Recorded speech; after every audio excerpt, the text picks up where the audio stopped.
লাউ শাক গত 1 মাস ধরে আমার লাউ শাক খাওয়ার লেগা মন মানে চিল্লা মুল্লা একের অবস্থা খারাপ হয়ে গেছে। নর্মালি আমি আমার বাসায় শাক পাতা আমি নিজেই কিনি, কারণ আমার যে শাক পছন্দ আমি সেই শাক কিনা নিয়ে আসি। তো যেই দোকান থেকে আমি শাক কিনি সেই দোকানে আর কি শাক পাইতেছিলাম না। তো জামাই জিনিসটা বড়ই অদ্ভুত, তবে জামাই মতো জামাই হওয়া লাগবো। তার এখানে আমি গতদিন কইছি আমার এত লাউ শাক খাওয়ার জন্য আমার মন চিল্লা যাইতেছে গা।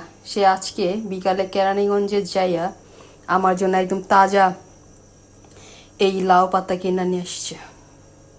আলহামদুলিল্লাহ, জিনিসটা খুব অল্প, কারণ আমি একাই খামো, এতটুকু আমার জন্য এনাফ। কারোর কাছে কিছু খাইতে চাওয়ার আগে অনেকবার চিন্তা ভাবনা করে চাওয়া উচিত আমি মনে করি। তো যাই হোক, আলহামদুলিল্লাহ, জামাইরা অনেক অনেক ধন্যবাদ। কালকে সকালবেলায় করব এটা দিয়ে ভর্তা, তারপর হচ্ছে আলু দিয়ে ভাজি বা শিং মাছ দিয়ে ঝোল।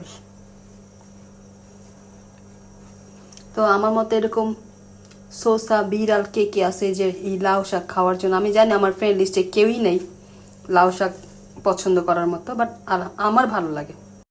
আল্লাহর কাছে দোয়া করি আমার জামাইয়ের আল্লাহ হাজার হাজার বছর বাঁচায় হোক আর আমারে খাওয়ায় খাওয়ায় বুটকি করুক। আলহামদুলিল্লাহ।